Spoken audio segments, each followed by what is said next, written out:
Good morning. তোমরা সবাই কেমন আছো? আশা করি ভালো আছো। আমি তো ভালোই আছি। চলে এসেছি একটা ব্লগ নিয়ে, তো দেখতে থাকো। আজ হচ্ছে যাবে মেয়েরা স্কুলে, সেই জন্য তাড়াতাড়ি চলে এলাম রান্নাঘরে। ঠিক আছে, তোমরা ব্লগটা দেখতে থাকো। আর যেহেতু মেয়েরা স্কুলে যাবে বলে কিন্তু দুই বোনে রেডি হয়ে গেছে। এতদিন যেহেতু ওদের স্কুল কিন্তু বন্ধ ছিল, যেহেতু আমাদের এখানে অম্বিকা কালনা মা মহিষবর্ধিনী যদি পুজো হয় তাহলে কিন্তু স্কুল কিন্তু সব ছুটি থাকে, তাই ওদেরও স্কুল ছুটি ছিল। তো ছোটোটার আবার একটু এক সপ্তাহ ছুটি থাকে, তার কারণ হচ্ছে ওখানে ওদের পুলিশ থাকে, সেই জন্য ওদের ছুটি থাকে কিন্তু বেশি দিন। তো যাই হোক, এবারে বৃষ্টিও পড়ছে, সেই জন্য কিন্তু স্কুল কিন্তু ওদের অনেক দিনই বন্ধ ছিল। তারপর রাখি পূর্ণিমা গেল, এই জন্য ওদের স্কুল কিন্তু ছুটি ছিল। তো যাই হোক, ওদেরকে কিন্তু দুই বোনকে আমি খাইয়ে দিয়েছি, খাইয়ে রেডি করে দিয়েছি। এবার শুধু চুলটা বাঁধলেই হয়ে যাবে। তো বড়টার দেখো ওখানে কিন্তু আমি চুলটা বাঁধতে বসেই পড়েছি, আগে চুলটা ওকে বেঁধে দিচ্ছি, কারণ ওর যেহেতু সাইকেলে স্কুলে যাবে সেই জন্য ওর চুলটা আমি আগেই বেঁধে দিচ্ছি। তো স্কুলে যাওয়ার কিন্তু দুই বোনেরই কারোর খুব একটা এনার্জি নেই, কিন্তু ছোটোটাকে তো স্কুলে যেতেই হবে। ওর যেহেতু আজ থেকে পরীক্ষা শুরু হচ্ছে, সেই জন্য ওকে স্কুলে তো আজকে যেতেই হবে। আর বড়টা যেহেতু এতদিন স্কুলে যায়নি, তাই আজকে ও স্কুলে যাবে বলে ও কিন্তু আগেই রেডি হয়ে গেছে। তাও ছোটোদের হচ্ছে স্কুলে যেতে কিন্তু অনেক দিন পর যেতে হলে কিন্তু আর ভালো লাগে না। তো যাই হোক, কিছু তো করার নেই, স্কুলে তো যেতেই হবে। তো ওইদিকে কিন্তু রেডি হয়ে বেরোচ্ছে, আর আমিও এদিকে ছোটোকে স্কুলে নিয়ে যাব বলে আমিও কিন্তু চুলটা আঁচড়ে নিচ্ছিলাম।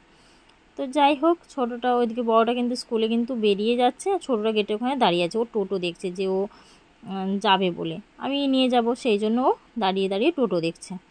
তো যাই হোক, আমি কিন্তু ছোটোটাকে স্কুলে দিয়ে কিন্তু বাড়ি চলে এসেছি। তো দেখো, এবারে কিন্তু এখানে আমি কিন্তু ডাল সেদ্ধ করতে বসিয়ে দিয়েছি, আর এখানে ভাতও বসিয়ে দিয়েছি। আবার যেহেতু ছোটোটাকে স্কুলে আনতে যেতে হবে, সেই জন্য। তো এখানে দেখো, আজকে পটল আর আলু দিয়ে ভাজা হবে, সেই জন্য আলু পটলটা মা কিন্তু কেটেই দিয়েছে। আর এখানে তেলটা গরম করতে বসিয়েই দিয়েছি, সেই জন্য আলু পটলটাও ভাজতে বসিয়ে দিলাম। আমাদের বাড়িতে আজকে কিন্তু মঙ্গলবার, নিরামিষ, তো কিছু তো করার নেই। মেয়েরা যখন ভাত খাবে তখন ওদেরকে আবার পাঁপড় ভেজে দেওয়া হবে। ঠিক আছে, তো আজকে তো ডিম, মাছ এইসব কিছু খায় না, তো বাড়িতে কিন্তু ওরাও কিন্তু ছোটরাও কিন্তু খায় না। ঠিক আছে, তো দেখো এখানে কিন্তু কিছু জামা কাপড় কাচাকাচি করেছে, সেগুলো একটু ভাঁজ করে নিচ্ছি। ঠিক আছে, তো যাই হোক, এবার আবার মেয়েটাকে যেহেতু আনতে যেতে তাড়াতাড়ি তো করতেই হবে আমাকে। তো এখানে কিন্তু মায়ের শাড়িটা আমি গুছিয়ে দিচ্ছি, আর একটাতে জামা কাপড়ও কাছাকাছি করেছি, সেগুলো একটু তাড়াতাড়ি করে না গুছিয়ে নিলে আবার যদি বৃষ্টি নামে তাহলে কিন্তু ভিজে যাবে। আমি মেয়েকে যেহেতু আনতে যাব, সেই জন্য। আমার বড় মেয়ে যেহেতু স্কুল থেকে বাড়ি চলে এসেছে, কারণ ওদের স্কুলে কিছু প্রবলেম ছিল, তাই স্কুল আজকে ছুটি দিয়ে দিয়েছে। তো যাই হোক, তো দেখো আমার কিন্তু কাছাকাছি যেগুলো করেছে সেগুলো কিন্তু অর্ধেক কিন্তু ভাঁজ করা হয়েই গেছে। এখানে এই দুদিন বৃষ্টি হচ্ছিল বলে সেরকম কোনো কাছাকাছি করা হয়নি, সব রেখেই দেওয়া হয়েছিল, কিছু তো করার নেই। আর এখন যেহেতু আজকে রোদ উঠেছে, সেই জন্য আজকে কিন্তু আগে আমি কাছাকাছিটা করে নিয়েছি।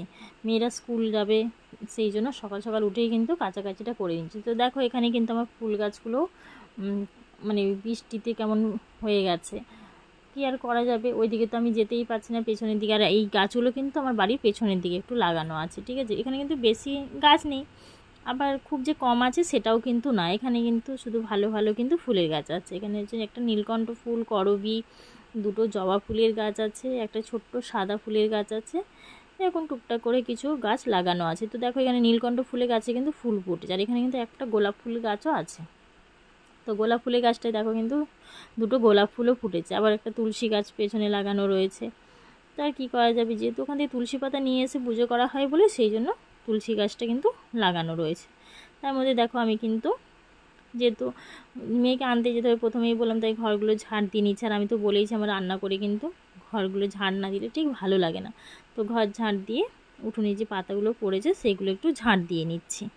এবার আমি নিজেও কিন্তু দেখো কিন্তু বাড়ির সব কাজ কিন্তু কমপ্লিট করে তারপরেই কিন্তু মেয়েকে আনতে যাওয়ার জন্য রেডি হতে শুরু করে দিয়েছি। আর ওইদিকে যদি ছোটোটাকে আনতে যেতে দেরি হয়ে যায় তাহলে কিন্তু একটু সমস্যা হয়, ও স্কুল থেকে কিন্তু বারবার ফোন করতে থাকে, সেই জন্য আমি আবার একটু তাড়াতাড়ি করছি। আর এদিকে দেখো আমি কিন্তু রেডি হয়ে গেছি, আর আমি ছোটোটাকে আনতে যাবো বলে এবার কিন্তু বেরিয়ে পড়ছে। আর ওদিকে কিন্তু বড় মেয়ে পেন নিয়ে খেলা করছে, ও যখন স্কুল যায় ভর্তি তখন থেকেই ওর অনেকগুলো পেন জমিয়েছে, সব কিন্তু কালি শেষ, তো একটা পেনও কিন্তু ফেলে না। তো যাই হোক, দেখো আমি কিন্তু এখানে বেরিয়ে পড়েছি, আর আজকে কিন্তু বাড়ির সামনে থেকেই টোটো কিন্তু আমি পেয়ে গিয়েছি। তো যাই হোক, এবারে কিন্তু দেখো এসে আবার বাড়িতে কাজ আছে। ঠিক আছে, যেহেতু অনেকগুলো কাছাকাছি করেছি, প্রথমেই বললাম কিছুটা জামা কাপড় ভাঁজ করেছি, আর কিছুটা এখনও শুকোয়নি বলে তাই সেইগুলো রোদে দিয়ে এসছি। সেগুলো আবার এসে তুলে এগুলো কিন্তু ভাঁজ করতে। আর আজকে কিন্তু প্রচণ্ড পরিমাণে কিন্তু রোদ উঠেছে। তোমাদের সাথে গল্প করতে করতে দেখো আমি কিন্তু ছোটো মেয়ে স্কুলে কিন্তু চলেই আসলাম। আর এখানে কিন্তু দেখো প্রচুর গার্জেনের ভিড়, আজকে যেহেতু পরীক্ষা হচ্ছে সেই জন্য কিন্তু প্রচুর গার্জেন এসেছে। আর আমি কিন্তু স্কুল থেকে দিয়ে মেয়েকে কিন্তু বাড়ি চলে গেছিলাম। আমি কিন্তু স্কুলে কিন্তু বসে থাকি না, কারণ আমার ভালো লাগে না স্কুলে বসে থাকতে। তো এখানে কিন্তু প্রচুর গার্জেন কিন্তু অনেকে দূর দূর থেকে আসে, তো তারা কিন্তু বসেই থাকে। আর এখানে কিন্তু মেয়ে দেখো পরীক্ষা দিয়ে বেরিয়ে চলে এসেছে, তো বলছে পরীক্ষা কেমন হয়েছে সেটাইও বলছে, আর পরীক্ষায় কী কী এসেছে সেটাই বলছে। তো দেখো স্কুল থেকে এবার আমি বেরিয়ে পড়ছি। ওদের কিন্তু একদিনে 2টো করে পরীক্ষা হচ্ছে, তাই ও সেটাই বলতে বলতে যাচ্ছে যে একদিনে কিন্তু 2টো করে পরীক্ষা হচ্ছে। আগে থেকে কিন্তু জানে, রুটিন কিন্তু অনেক দিন আগেই দিয়েছে, তাহলে একদিনে বাচ্চাদের কিন্তু একদিনে 2টো করে পরীক্ষা হলে কিন্তু একটু অসুবিধেই হয়। তো যাই হোক, এখানে দেখো কিন্তু আমরা টোটো কিন্তু পেয়ে গিয়েছি, এবার টোটো কিন্তু ছেড়ে দিয়েছে। আর এখানে দেখো রাস্তার ধারে কিন্তু প্রচুর গার্জেনেরও ভিড়। এদিকে মানে ওদের 2 শিফটে পরীক্ষা চলছে, একবার ক্লাস 1 আর 2 এর হচ্ছে, আবার এদিকে 3 আর 4 এর হচ্ছে। সেই জন্য কিন্তু রাস্তায় কিন্তু প্রচণ্ড ভিড়, মানে স্কুলের গেটের সামনেটা এত ভিড় হয়েছে সেই জন্য। তো দেখো একটু বাড়ি চলে আসলাম। বাড়ি এসে যে মেয়ে কিন্তু ও কিন্তু ঘরে ঢুকে পড়েছে। তো এখানে এবার আমিও কিন্তু এবার জামা কাপড় ছেড়ে ওর খেতে দেবো ওদেরকে। তো দেখো এবার কিন্তু খাওয়া দাওয়া কমপ্লিট করে কিন্তু শুয়েছিলাম দুপুরবেলা। তোমাদেরকে এর আগের দিনই বলেছি আমাকে কিন্তু খেয়ে দিয়ে একটু শুতে দেবে, নাহলে কিন্তু ভালো লাগে না। তো যাই হোক, আমি কিন্তু বিকেলে ঘুম থেকে উঠে তারপরে সন্ধে দিয়ে নিয়ে তারপরে কিন্তু চা বসাই। কিন্তু আমাদের বাড়িতে কিন্তু এটাই যাই হোক প্রত্যেক দিনেরই ব্যাপার আর কি, মানে সন্ধে না দেওয়া হলে কিন্তু আমাদের বাড়িতে কিন্তু কেউ চা খায় না। কারণ ঘুম থেকেই তো সবাই এমনিতেই বিকেলবেলা ওঠে আমাদের বাড়িতে 5:30 6টা, নাহলে কিন্তু কেউ ঘুম থেকে ওঠে না। তো যাই হোক দেখো এখানে কিন্তু আমি চা নিয়ে কিন্তু চলে এসেছি। আর চা খাওয়া বলতে আমি আর মা খুব একটা আমি পছন্দ করি না, তাহলেও অল্প একটুখানি খাই। তো যাই হোক আজকে এখানে আমাদের টাটা।